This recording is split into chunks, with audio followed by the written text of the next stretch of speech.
La 4G Patelma vous présente Ni Vava.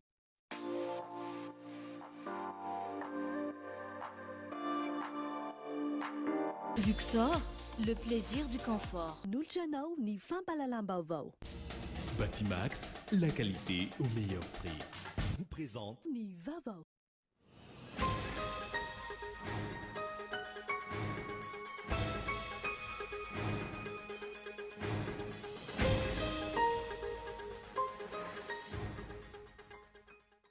Namafisany filohan'ny Republikan'ny Madagasikara androany fa tsy ny fanjakana irery no tokony takiny nosy malagasy fa ilaina ny fiarametan'ny vahoaka malagasy iray manontolo ary tsy tokony idiran'ny adila politika. Mitony fanadiovana ny lakan-drano Andriantany ao anatin'ny tetikasa iarahan'ny fanjakana malagasy amin'ny alalan'ny MHTP sy ny AFD. Ny ampahan'ny lakan-drano Andriantany miainga akoron-drano miazon'ny station de pompage Ambotomita indray no voakasiky ny asa izay haritra 5 volana. Noroso avy hatrany amin'ny famahana ny olany famatsin-drano eto Antananarivo sy ny manodidina araka ny nambaran'ny filohan'ny Repoblika tamin'ny mpanao gazety Omaly. Forage vaovao amin'ny karan-drano miisa 450 no ho atao. Nanomboka tetsy ampasika izany androany.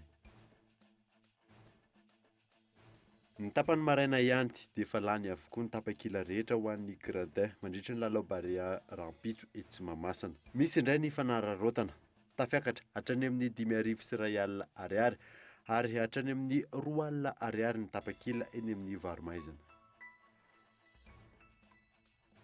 Eo amin'ny maresaka iraisam-pirenena, mpitsabo sy mpitsabo mpanampy ary mpianatra ho mpitsabo anarivony no nanao fihetsiketsehana ao Frantsa Omaly. Takiny izy ireo nijerena ny sehatry ny fitsaboana sy ny fampitaovana ireo toeram-pitsaboana any an-toerana. Nanambara ny filoha Frantsay Emmanuel Macron fa hijery vahaolana mahakasika izany. Ny adidian'ireo avy hatrany.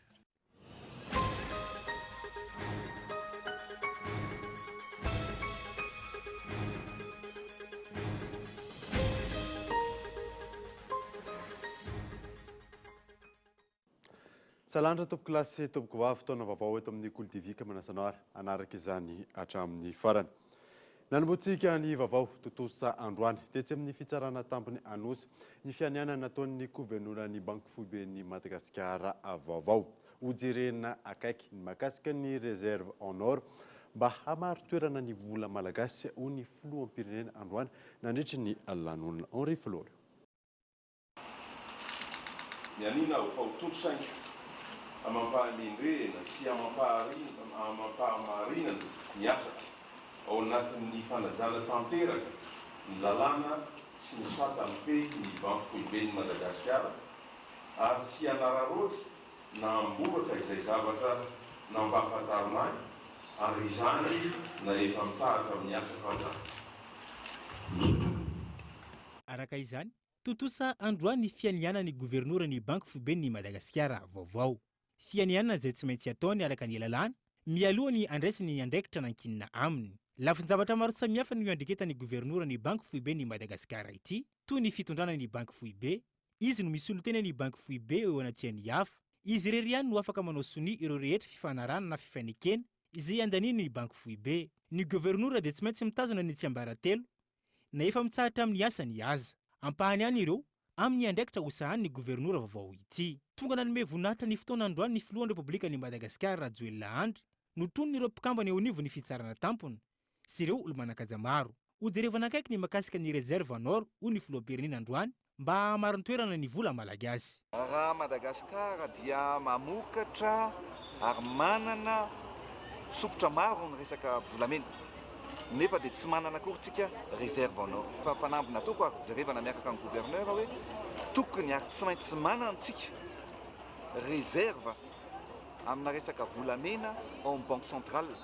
Satria maro any ny firenena Maurice zao tsy manana volamena fa manana réserve en or. Ny firenena maro rehetrarehetra koa tsy manana volamena fa zany no stabiliser ny sandam-bola ary zay ny zavatra ho ataontsika hoe mba aharitra sy tombona fa tsy hiendanja ny sandam-bola malagasy. Ka zany zavatra rehetrarehetra zany no asa andrasantsika amin'ny gouverneur vaovao zay napetraka eo amin'ny toerany androany. Naneo ny fahavononana ankilan'ity governoran'ny Banky Foiben'ny Madagasikara vaovao ity amin'ny ezaka apetraky ny filoham-pirenena mahakasika ny reserve nord izay.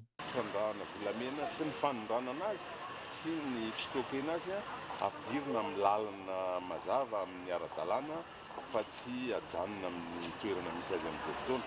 Io mantsy no fomba iray azontsika namafisana ny herin'ny volatsika. Fantatrareo mantsy fa ny asa voalohan'ny banque foibe dia ny hoe famerenana fanamafisana ny vola na amin'ny resaka inflation zany na amin'ny resaka taux de change zany, ka io fampidirana ny volamena ao amin'ny lalam-barotra tokony ho izy io no anisan'ny fomba hoentintsika anamafisana ny ariary ary anamafisatsika ny toe-karetsika. Handray ireo asa nandriketana aminy araka izany manomboka izao ity governoran'ny banque foibe ny Madagasikara vaovao ity.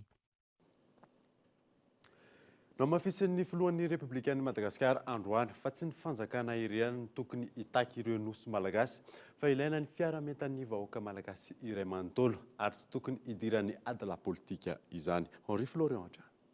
Tamin'ny taona 777 no efa namoaka fehinkevitra ny firenena mikambana ny tokony hamerana ny Frantsa amin'ny Madagasikara ireo nosy malagasy aty amin'ny ranomasimbe Indiana ireo. Efa 10 taona ty aoriana namoahan'ny firenena mikambana io fehinkevitra io.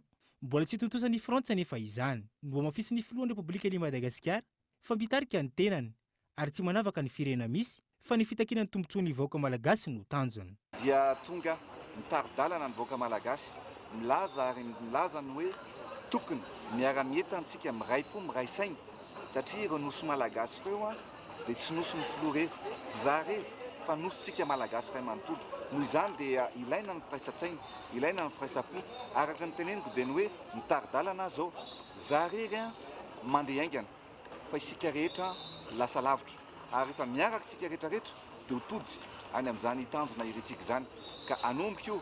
Hitanareo zao fa ny mandrafitra ny komisiona na délégationna hitaky sy hijery ny fomba hijerevana mikasika an'ireo nosy malagasy ireo dia hitanareo tsara fa nampirainy malagasy fantatrareo tsara fa ny hevitra ara-politika ny professeur Moranjeva dia tsy dia mitovy hevitra loatra amiko na azo lazaina mihitsy ary tsy mitovy hevitra mihitsy fa rehefa malagasy no resahana, rehefa nosy malagasy no resahana dia mila miray tsika rehetrarehetra, mila mitambatra tsika rehetrarehetra ka najanona any ny hevitra tsy mitovy ny disadisa politika atsika rehetrarehetra fa mila miray fo miray saina dia ho tafity Madagasikara. Amin'ny alatsinainy 17 Novambra izao no tontosaina etsy amin'ny lapan'ny andafiavaratra ny dinika voalohany ifanaovan'ny malagasy sy ny frantsay amin'ny amerenana indray ho an'ny Madagasikara ireo nosy malagasy aty amin'ny ranomasimbe Indiana ireo. Nanentany ny vahoaka malagasy rehetra ihany koa ny ministeran'ny fiarovam-pirenena mba hanangana ny sainam-pirenena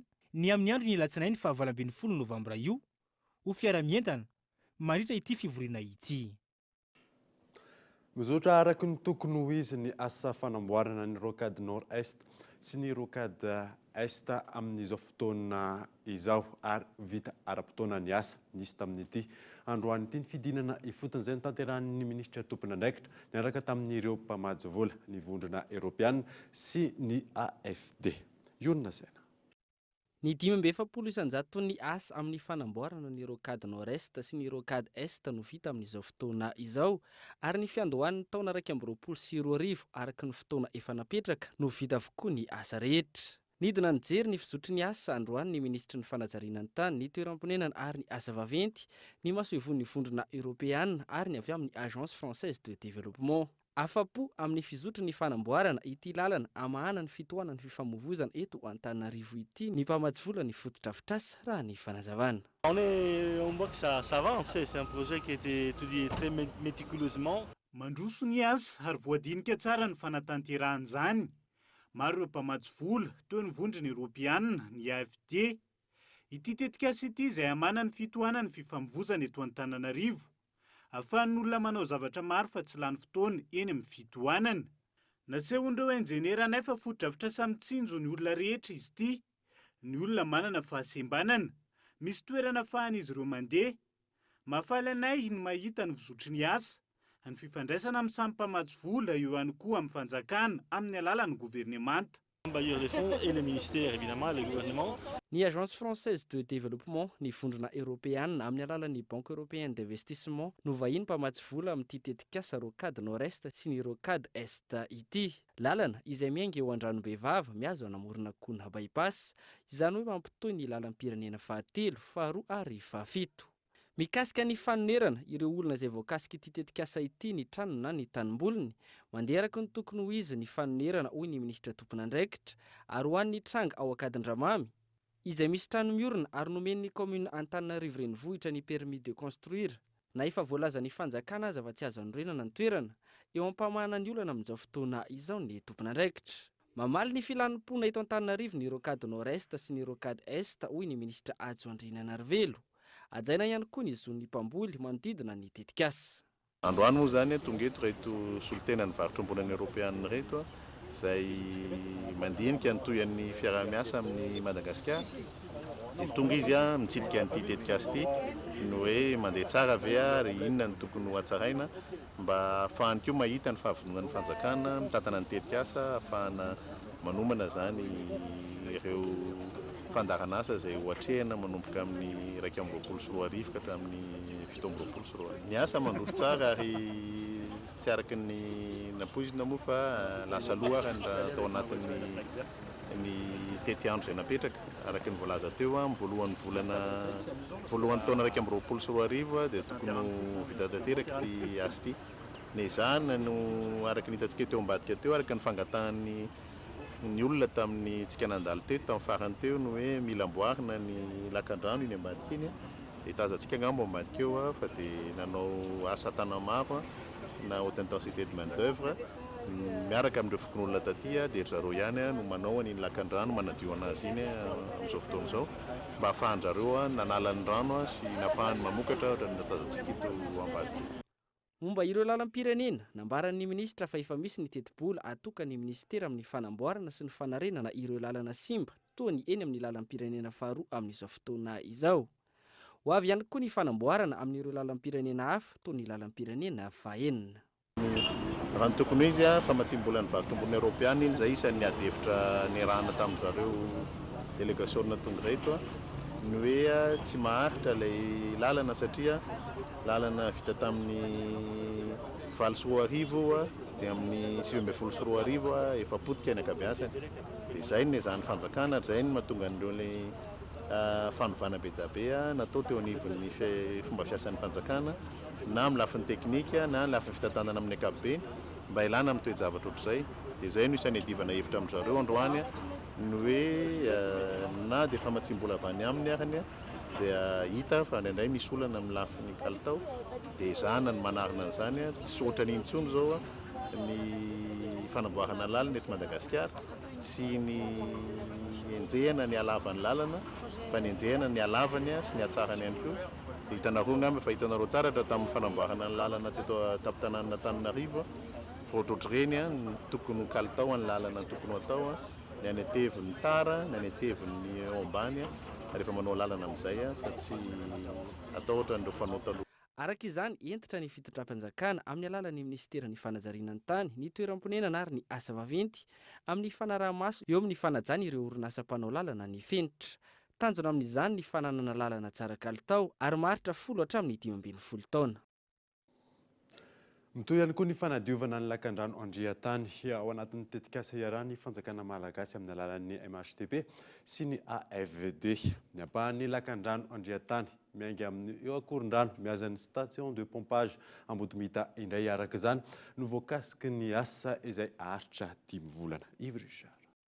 Miditra midingana manaraka ny fanadiovana ny lakan-drano Andriatany ao anatin'ny tetikasa PIA na ny programme intégré d'assainissement d'Antananarivo iarahan'ny fanjakana malagasy amin'ny alalan'ny ministeran'ny fanajariana ny tany, ny toeram-ponenana sy ny asa vaventy ary ny AFD manomboka eto ankoron-drano miazana station de pompage Ambotomita ny voakasiky didingana manaraka ity ka maro ny tombony azo amin'izany ao anatin'ny fiatrehana ny fotoan'ny pahavaratra.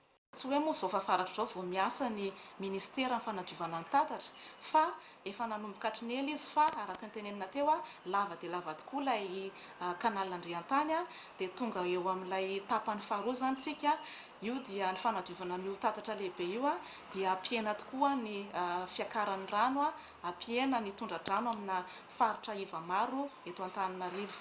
Aritra 5 volana eo ny fanadiovana ny lakan-drano n'Andriantany amin'ity dingana manaraka mirefy manodidina ny 4 kilometatra ity. Maro ny anton'izany toy ny fepetra ary loza tsy maintsy raisina manoloana ny fahamaroan'ny mponina mipetraka manamorona ny lakan-drano. Fanadiovana lehibe ampiasaina milina goavana toy ny fisokirana ny fotaka ihany koa no atao ho famerenana ny asan'ny lakan-drano n'Andriantany araka ny tokony ho izy. Miroso avy hatrany amin'ny famahana ny olana famatsiana rano eto Antananarivo sy ny manodidina araka ny fanambarana nataon'ny filohan'ny Repoblika tamin'ny mpanao gazety Omaly. Forage vaovao amokarana rano miisa 420 no atao. Natomboka tetsy Ampasika izany tamin'ity androany ity. Yves Richard. Natomboka androany tetsy Ampasika ny forage voalohany hanampiana ny famatsian-drano eto Antananarivo sy ny manodidina. Forage miisa 420 no atao manerana ny Antananarivo. Ho famahana ny olana ny famatsian-drano hoy ny gouvernoura Analamanga. Hitantsika moa zany aty lavitra n'ilay installation Jirama Mandroseza dia izay nanaovana hoe aty ny anjehana voalohany izy io dia tsy azotrona rehefa ampangotrahana fa raha madio ara-dalàna izy io dia efa manenjika mafy zao ao anatin'ny 200 firme ny anjehana ny volana. Misy koa zao ary vatritossiny le tonga dia alaina ny ranony ocupa dia diovina dia alefa eriambony ary amin'ny simberin-drano eny Satotori. Novonjena manokana tamin'ity forage eto Ampasika ity ny faritra Itaosy sy ny manodidina noho ny faritra Voasikajo Bout de Réseau nalavitra ny tambazotra fitsinjarana rano ny Jirama. Isy fiantraikany avy hatrany amin'ny famahana ny olana famatsian-drano amin'ny ankapobeny zany hoy ny fanazavana. Noho ny hoe mahazo rano amin'izay aty zany dia somary miena le filana amin'ny ina moa zany amin'ny publika ny distribution publique reny dia miakatra ho azy zany ohatra manao hoe vase communicant zany miakatra ho azy ny filan'ny olona ny zavatra ilain'ny olona ny rano sitrahan'ny olona amin'ny faritra hafa ka zany hoe tia mizara rano ity zany toerana urgente dia misy ny afaka rovolana vao isitrahan'ny olona fa efa miasa ny Jirama miaraka amin'ny fitondram-panjakana. Ankoatra ny fanaovan'ireo forage miisa 420 tetika sa maro no atao ka santionany ny eny amin'ny faritra avo. Eo amin'ny zaridaina ny Andohalo eo raha mandikina ireo misy lavaka natao izany maillage zany hoe atambatra le tuyau miakatra avy aty amin'ny ino zaridaina sy le tuyau miakatra avy aty inona le aty avariky ambanin'ny palais ambony tsipiny dia natambatra le izy zay natao hoe maillage zany hoe miala avy aty sy miala avy aty amin'ny anankiray aty dia miakatra tsy moramora ny any ambony zany tokony tsisy fatapahana dia le nitsotsotra koa mba mahazo aty faravoana. Ankoatra ny vahaolana foezaka misy ihany koa ny tetikasa famatsian-drano izay hositrahan'ny mponina Antananarivo afaka 2 volana.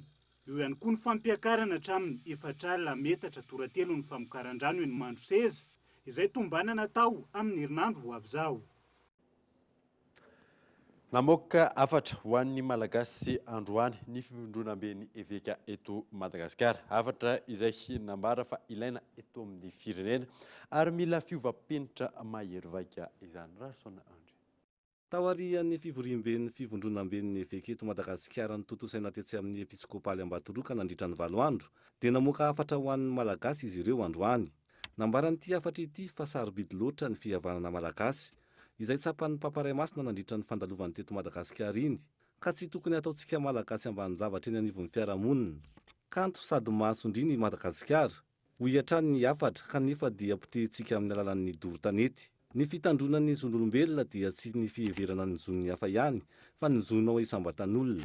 Manazo iaina ao anaty tontolo iainana madio, tsara rivotra ny tsirairay. Manoloana izany, ho an'ny fivondronam-ben'ny eveka eto Madagasikara, ilaina ny fiovam-penitra mahery vaika eto amin'ny firenena sy ny famerenana manontolo ny tsotoavina malagasy. Tsy tanteraka nefa izany rehetra izany, hoy ireto eveka miisa 420 ny vorotetsy amin'ny episkopaly Ambatoroka ireto raha tsy miaraka amin'ny vavaka.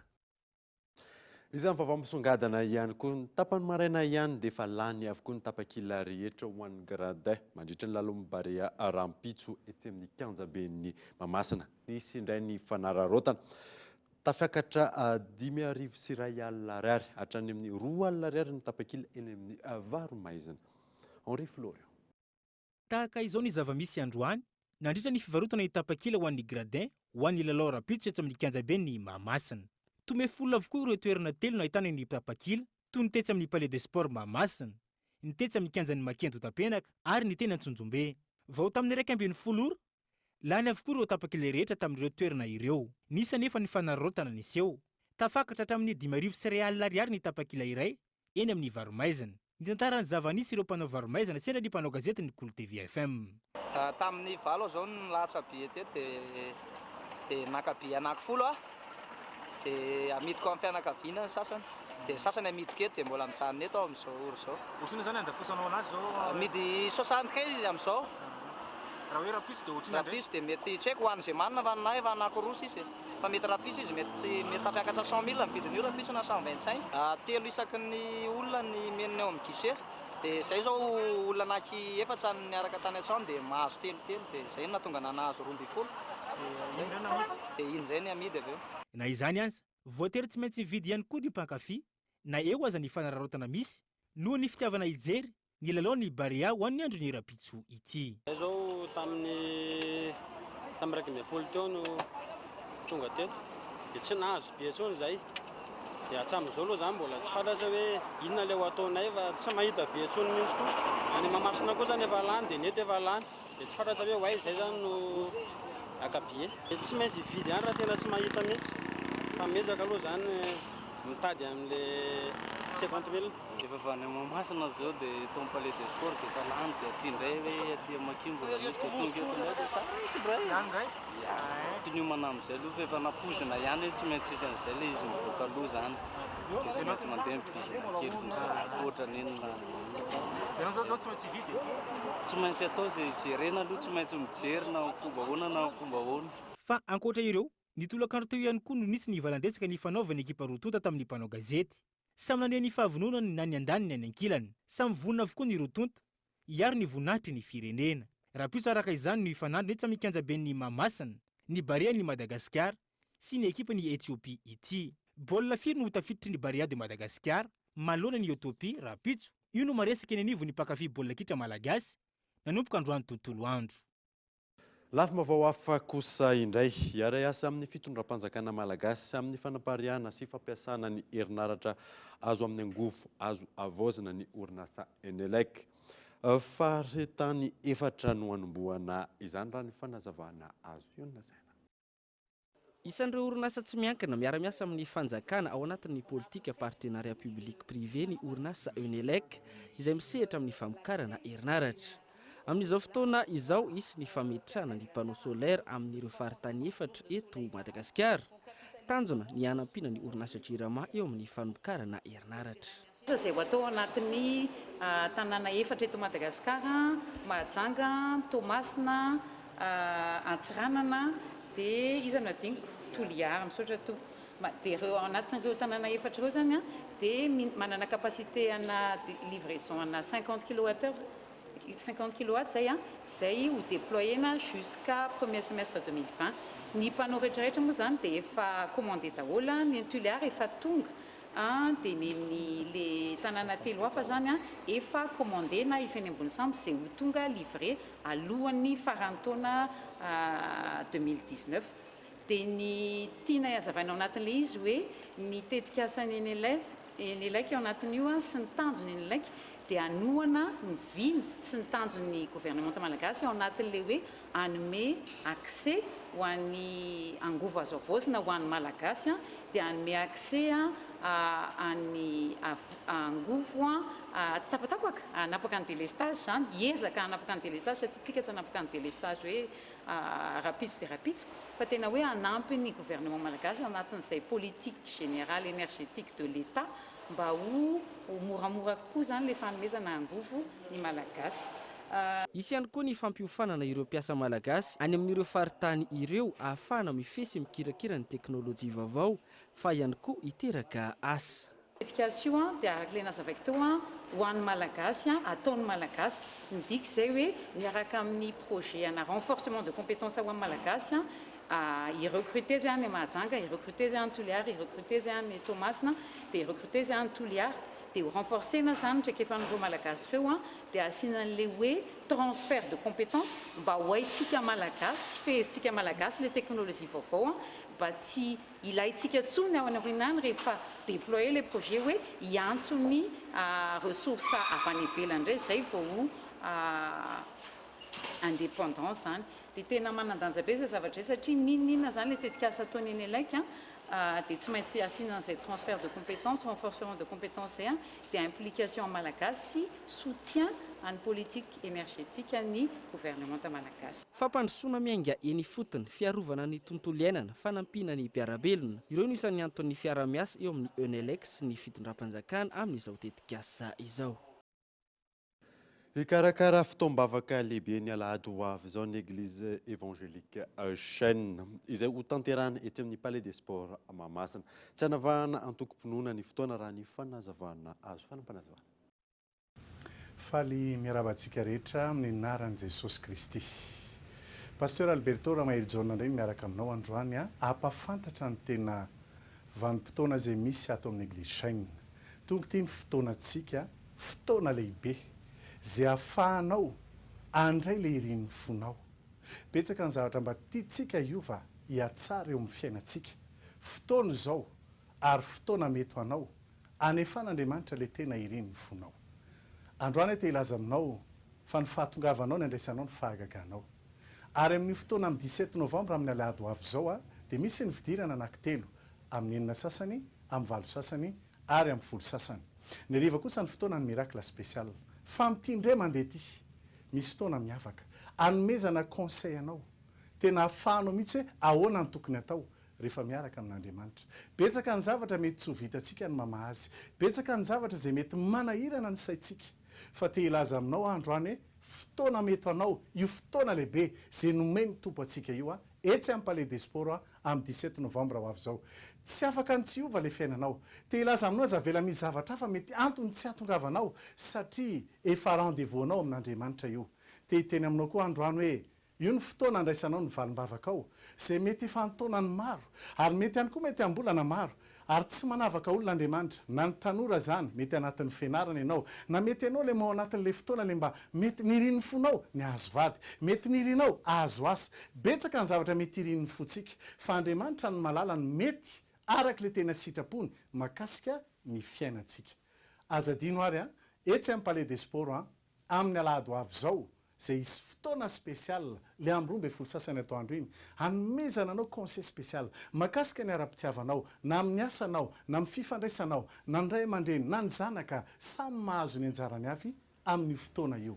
Azadino nefa le amin'ny 2 sasany le mety afantaranao l'église Chaîne fa fotoana ho atsika io fa tsy ho anay manokana fa tena natokana ho anao io fotoana ny miracle spécial io zava-dehibe miositra eo amin'ny fiainantsika. Tadio tsara fa anome ohatra kely anankiray fotsiny avy ny fiara tsy afaka mandeha raha tsy misy ny motera ao anatiny zay manosika azy zay hery anankiray mampikisaka ny vatany iny amin'ity indray mandeha ity io fotoana ny miracle spécial io zay ahafahako miteny hoe tsy afaka ny tsy hiova ny fiainanao aza vela misy zavatra fa mety tsy hahatongavanao ary tsy mitory tsy misy proof izay fa ho porofon'Andriamanitra le irin'ny fonao fa afaka omenanao amin'ny fotoana ny miracle spécial io zay ary amin'ny fotoanantsika dia azadino samy mitombo amin'ny fahasoavana. Tonga tamin'ny fotoanany dokavarotra isika ao aoriana izay ny atantsika ny vaovaon'ny fampelezan-kevitra. Eo ihany koa mahakasika ny fitokonan'ny mpitatitra etsy amin'ny gare routière Maki. Rehefa avy eo.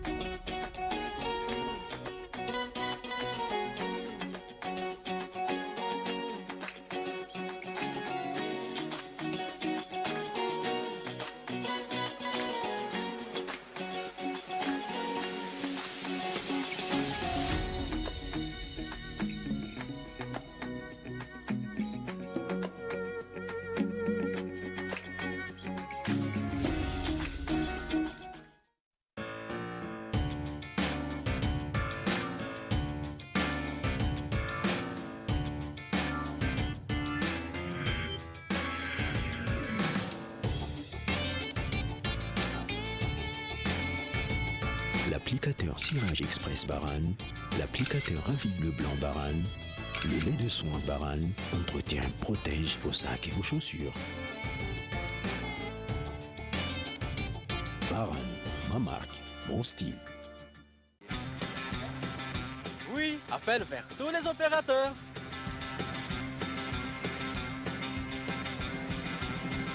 Oui, appel à l'international inclus. Oui, mes SMS, je ne les compte plus.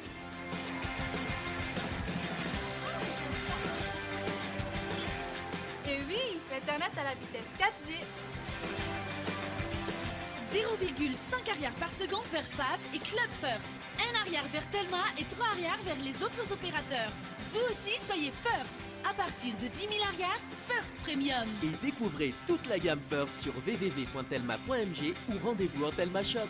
Telma, ça fit que numéro 1 Malagasy. Geox, Puma, San Marina, Unisa, Tamaris, Guess, Minelli, JB Martin, Adidas, Fossil, Asics, New Balance et Ralph Lauren. Boutique Le Coin des Marques, un grand choix de parfums, montres, sacs et chaussures de marque. Alors, venez découvrir notre boutique Le Coin des Marques, des articles de marque pour hommes, femmes et enfants. Le Coin des Marques, à Faravouch, téléphone 033 71 848 68. Le CNAM Madagascar vous offre une possibilité d'acquérir un diplôme international qui vous ouvre les portes dans le monde. Formant les plus hauts placés des administrations, CNAM vous propose plus de 658 parcours niveau bac à bac plus 8. Réussir, apprendre, innover. Les formations que nous offrons répondent aux normes du marché mondial du travail.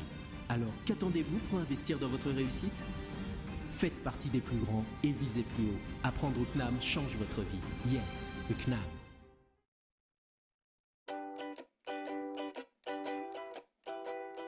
J'aime Iti parce que c'est onctueux, consistant et crémeux.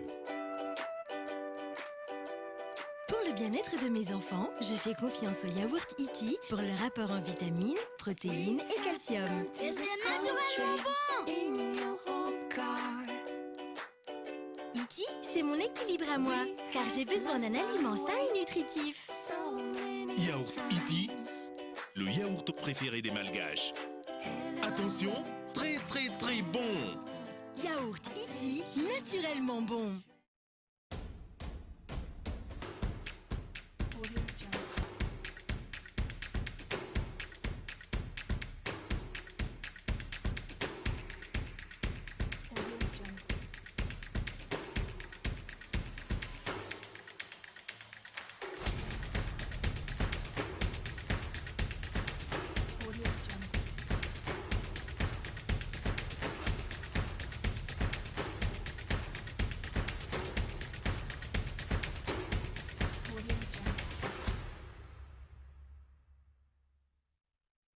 Mi amigo, laisse-moi te présenter une marque espagnole. 1 litre pour la casa, 2 litros pour el pique-nique, 330 millilitros pour el goûter.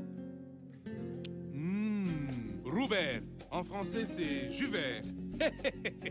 Jus vert, nectar de fruits, sans sucre ajouté.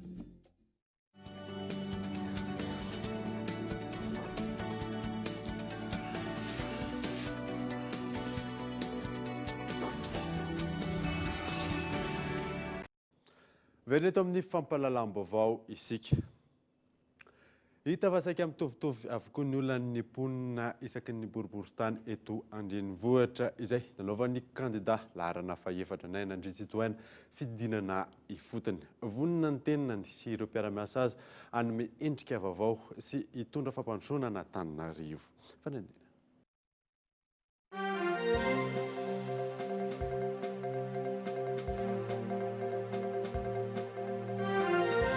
Nandritra ny fitetetan'ireo boriboritany maro teto Antananarivo renivohitra izay nataon'ny kandida ben'ny tanàna Naina Andriatsitoaina, hita fa saika mitovitovy avokoa ny olona indray iaina ny mponina isaky ny boriboritany.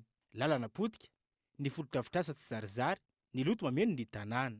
Vonina ny kandida Naina Andriatsitoaina sy ireo mpiara-miasa aminy, anome endrika vaovao sy hitondra fampandrosoana ho an'ny Antananarivo renivohitra. Oka izay ty fampijaliana vahoaka ty. fa manindra nandritra ny 5 taona tsy namboarina ny tanàna. 5 taona tontolo tsy nanao na WC na borne na lalana tsisy vita. Faly vetsika amin'izany. Ovaitsika ve zany? Allo ovaitsika zay fa tsy mety. Tsy mety.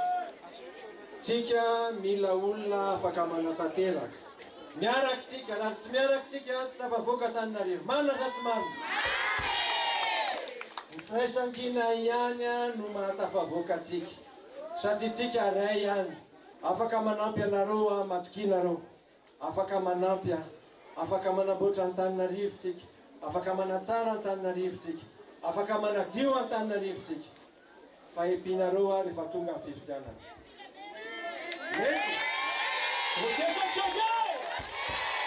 Efa misy ireo foto-drafitrasa maro samihafa izay efa andalam-panamboarana ankehitriny izay noraisy ny kandidat ben'ny tanàna Nainandria Tsethoena Antanana entina ny amevana ny fahasairana ireo mponina. Tsika anamboatra lalana. Ary ho hitanareo zao zay mahazo télé na amin'ny radio misy lalana zao efa tonga dia amboarina. Tsisy navita nandritra ny 5 taona zao dia efa ataontsika tsy miandro fifidianantsika. Any amin'ny 67 hectara amboarina ny lalana. Any Tomadinika zay malala misy engrais total misy rano be iny amboaritsika ny lalana. Ny EPP atsika ny ekizy omentsika sakafo. Ny EPP rehetrarehetra, ny tanora rehetrarehetra eran'ny EPP Antananarivo omentsika sakafo isanandro. Zay tany. Ary tsy miandro ela be tsika. Vao vita ny fifidianana mipetraka eo dia ho atomboko zay. Saotra betsaka. Antananarivo mandroso ny tanjona, hoy ny kandidat Nainandria Tsethoena, koa manentana ny vahoaka Antananarivo hatrany ny tenany hifidy ny laharana fahaefatra ao anatin'ny bileta tokana amin'ny fifidianana ben'ny tanàna ny 17 novambra izao. Voany nampandroso ny commune Alasora ny candidat ben'ny tanàna natolotry ny antoko malagasy miara-miainga Ramiliar San Lantoery sy ny mpanolotsaina miaraka amin'ny antsiprizy izay entiny iolona saina. Manohitra ny fampelezan-keviny ny kandidat ben'ny tanàna Ramiliar San Lantoery laharana voalohany ao amin'ny bileta tokana ao amin'ny commune Alasora izay natolotry ny antoko malagasy miara-miainga. Laharam-pamehana ho an'ny kandidat ny famahana ny olana mianjady amin'ireo vahoaka toa ny lalana. Indrindra ny antony dinanay eny toerana amin'izao mandritra ny propagande izao manampy ny efa nataonay tamin'ny pré-campagne sy efa nataonay dia voalohan-darina ho anay tena fijerena akaiky ny fiainan'ny mponina ny faritra rehetrarehetra ny resaka lalakely. Tena mijaly ny olona eto aminay resaka lalana, resaka jiro, resaka rano tena olana ety aminay. Fandriampahalemana moa zany dia efa iaraha malala hoe rehefa ratsy ny lalana dia sahirana amin'ny resaka fandriampahalemana. Ka dia ireo tena ho jerena maika io resaka rano amin'ny fambolen'ny olona io tena mila vahaolana. Rehefa tonga antsika dia ho jerena momba ny abattoir satria vola be ny hodikotina atao anatin'ny abattoir ary mbola tsy fantatra izay fanarahany teo aloha fa mandra-pahatonga ny atonga vatsika eo zany dia hiezaka tsika fanadiovana sy ny fikarakarana izay efa misy eo. Sosi adidy ho an'ny tanindrazana ny mifidy antony anentanan'izy ireo ny vahoaka andeha androtsy-bato amin'ny 17 novambra izao. Nanomboka tamin'ny pré-campagne jusqu'à amin'izao tety tokantrano maro izahay ary mahita ny fahasairana ny vahoaka ka dia manentana antsika ry vahoaka Analasora tonga ty ny fotoana hampandrosoana Analasora. Vidio numéro 1 ho ben'ny tanànantsika Monsieur Mi Lucam dia vidio koa ny mpanolotsaina numéro 3 Romule dia manantena antsika amin'ny 27 novambra. Manentana ny vahoaka Analasora araka izany ireto kandidat ireto hifidy ny laharana voalohany amin'ny fifidianana ben'ny tanàna ary ny laharana fahatelo ho an'ny mpanolotsaina ao amin'ny commune Alasora. Antony tsy nampandroso ny tanàna Antananarivo ny fisian'ny gaboraraka ony teo anivony etsika iarivo mandroso tamin'ity androany ity nanambara ireo ihany koa fa manohana ny kandidat ho ben'ny tanàna Nainandria Tsethoena. Miantarandriana Nitombo hatrany ireo manohana ny kandidat ho ben'ny tanàna laharana fahaefatra Nainandria Tsethoena. Androany namoaka fanambarana fa manohana ity kandidat ity ny etsika iarivo mandroso. Ny androana arivo mandroso azy dia satria fanojo be ny programan'ny Tsethoena Naina sy ny sotoavina sy ny vina ny arivo mandroso. Vina ny arivo mandroso moa dia tsotra hoe iarivo vohitsara mananga fanahy. Tafaresaka izay mirahalahy talohan'ny fisokafan'ny fampelezan-kevitra dia naseho koa azy ny zavatra antsy hoe mety tanteraka amiko izany ka dia horaisinay atsankany sy andavany tsy maintsy tsara rafitra Antananarivo ary tsy maintsy manara-dalàna ny olona mipetraka ao aminy ary manaraka ny lalàna izay mife ny fiainana an-tanan-dehibe. Araka izany ny programa nasa ny vina ary ny soatoavina apetraky ny kandidana eny Andriantsitohaina no naresy lahatra azy ireo. Zava-dehibe hoy ireto farany ny fampiarana ny lalàna sy ny fijerena lavitra mikasika ny fampivoarana ny tanàna. Ilaina ihany koa ny fandraisana fepetra manoloana ny olana iainan'ny mponety ho andrenivohitra, isan'izany mikasika ny fahadiovan'ny tanàna sy ny maro hafa.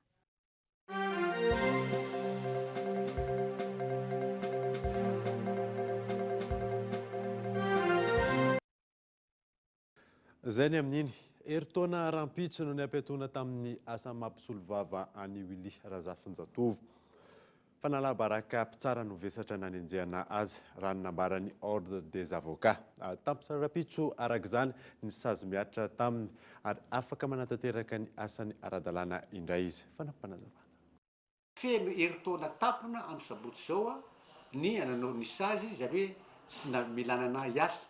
Ka manomboka amin'ny sabotsy lahady latsinainy mamakany zany dia afaka miasa amin'izay manomboka zao. Noho ny asako aho mazava ny lalana afaka mifandray amin'olona zay rehetrarehetra niza ka amin'izay fotoana zay zany dia everiko fa ny sakasakana rehetra dia tsy ho itsony fa ampelatana ny olona rehetra ny fiainako sy ny hoaviko araky ny teniko teo dia ny hoe c'est qu'une mampaty hoe va me rendre encore plus fort verina ary matanjatanjaka koa amin'ny asako zany manome toky fa anaja izay olona arovako sy anaja ny asako tahaka ny tokony zay rehetra tokony atao. Tontolon'ny fampianarana tsy tokony hisy ny taona fotsy hoy ny ministry ny fampianarana ambony sy ny fikarohana ara-tsiansa androany nandritra ny famaranana ny fionana tamin'ireo filohan'ny université manerana ny nosy. Efa eo am-pandiniana ny famalina ny fitakin'ny SSS ny ministera raha ny fanazavana azo Henri Florio. Ny farana androany ny Copries sehatra izay ahafahan'ny ministera miaraka amin'ireo filohan'ny université eny maneran'ny Madagasikara sy ireo talian'ny ISTT leo tamintsika manao ny tombana sy ny jeritodika nandritra ny taom-pianarana lasa teo. Fionana ihany koa entina hitondrana sosikevitra mandritra ny taom-pianarana vaovao. Irosa amin'ny fandraisana ireo mpianatra amin'ny taom-pianarana vaovao ny anivon'ny anjerimanontolo amin'izao fotoana izao. Ny volana febroary izao ny fidiran'ny mpianatra eo anivon'ny faculté de médecine sy ny école d'agronomie ary ny volana martsa kosa ny ambody rehetra. Raha ny fanazavana trany tsy hisy ny taona fotsy ho ny ministra tompon'andraikitra. Ny blanche moa zany tsy satria araka ny copries teo sy ny copries élargie tompon'andraikitra rehetra ny anatin'ny établissement dia hoe efa hifarana zany ny tampianarana vita ny cours misy ka partie cumulée moa ny école polytechnique ny votovorona ohatra izay effectivement ho jerena akaiky manokana satria ny mpianatra lasa tsy mahavita fampianarana rehefa ny mpampianatra ny tsy mampianatra. Ministera indray ny ministra dia nanasa ny sampana rehetra manaraka ny manerana ny Madagasikara mba hiona amin'ny talata izao. Ny fangatahan'ny CSS dia karazany 7. Ny fanatanterahana anazy dia misy isan-karazany. Ny ankamaroany dia efa voavaly tokony tsy hisy intsony zany ny grevy fa amin'ny talata moa hiona amin'izy ireo dia fanazava eo izahay. Ny talata izao araka izany no hiverina iona amin'ny mpampianatra eo anivon'ny CSS, ny eo anivon'ny ministera miaraka amin'ireo zokiola tompon'andraikitra, eo anivon'ny faculté maro samihafa. Lafim-baovao hafa kosa indray ny atony fitokonan'ireo mpitatitra ao amin'ny gare routière Amaky taorinan'ny fionana teo amin'izy ireo sy ny tompon'andraiki-mpanjakana ny maraina teo. Niverina tamin'ny laoniny araka izany ny fitaterana tamin'ity androany ity hiona saina. Rehefa nanambana ny apikatso ny asa fitaterana ireo mpamily ao amin'ny gare routière Maky, nidina teny an-toerana ny tompon'andraikitra teo anivon'ny ATT ny maraina teo nandamina ny raharaha taorian'ny fionana ny ravina ny olana. Tia isavorovorona kilatolo fa ny heno an'zareo zay tato ny heno hoe inona moa le etaetanareo dia nambarany teo dolo hoe nangataka ohatra reo hoe averina amin'ny fanjakana dia misy moa ny voavaly misy tsy ho voavaly eo be dia be koa ny fangatahana nataon'zareo le fifanajana ato anatiny dia efa nifampiresahana moa zany tamin'ny tompon'andraikitra ny gara dia teo koa le resaka escorte zay misy sarany aloha moa izy io dia efa nazavaina tato fa ny fiara miaingeto manomboka marainane ka hatramin'ny telo latsaka faefany dia tsy mandoa ny sarany io escorte io. Niverina tamin'ny laony araka izany ny toedrarà ao amin'ny gare routière Maki androany. Iverenantsika ny tontolon'ny fampianarana toy ny fanao isan-taona nanolotra vatsim-pianarana ho an'ireo mpianatra eny amin'ny ambaratonga ambony ny fondation Ushida. Tanjona ny anampiana ireo mpianatra amin'ny fanatanteran'izy ireo nitetika asa ho ny tompon'andraikitra Iona Sainatrano. Mpianatra telo indray no nafenon'ny fepetra ka nahazo vatsim-pianarana avy amin'ny fondation Hiroshi Ushida tamin'ny ity taona ity. Vatsim-pianarana mitetina ray tapitrisa ariary isaky ny mpianatra. Ny avantage amin'ity zavatra ity moa zany dia karakarana ny toeran'ny fianarana ohatra hoe amin'ny anaovana ny mémoire sy ny amin'izay projet izay eritreretina ho atao rehefa vita amin'ny fianarana. Misy sélection dossier isaky ny sekoly dia 3 étudiants dia izay ny ataoko hoe ny meilleur angamba ny nahazo anazy matoa tonga aty ilay izy. Itoetra ny fanampiana omen'ireo mpianatra izay mahafeno ny fepetra raha ny fanazavany ny tompon'andraikitra avy amin'ny fondation Ushida. Misy critère zany amin'izy io misafidianana voalohany indrindra moa zany dia rehefa hoe mahazo ny vokatra tsara indrindra amin'ilay université na institut no safidianana.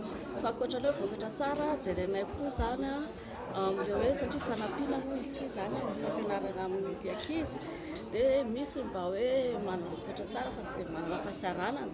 Lazako teo hoe ny tombony isan'ny azo tombontsoa manomboka amin'ny taona efa mijery koa zany zay hoe tsy ny fatoana amin'ny polytechnique ihany fa jerena koa zany fa hoe inona indray no afaka hoana hafa zany satria zay moa zany efa natao hatramin'izay fa efa fisy fifanarahana miaraka amin'ny orinasa zany sa corporation hoe mba jerena koa zany any amin'ny filière hafa. Nanatrika ity fotoana ity ny masivon'ny Japon miasa sy monina eto Madagasikara sy ny ministra ny fampianarana ambony.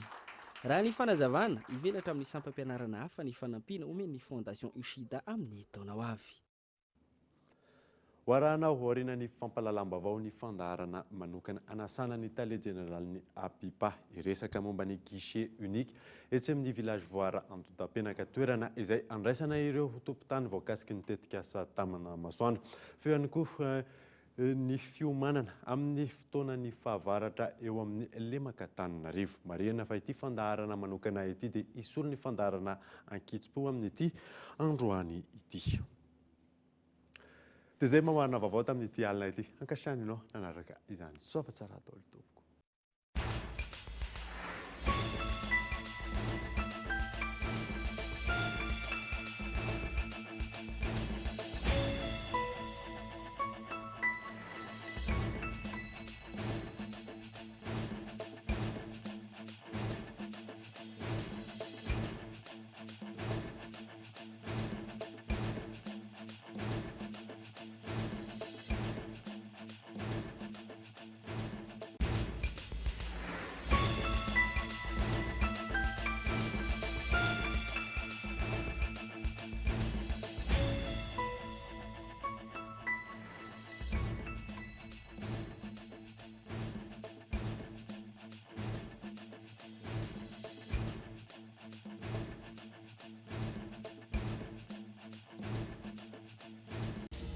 Batimax, la qualité au meilleur prix. Vous a présenté Nivavo.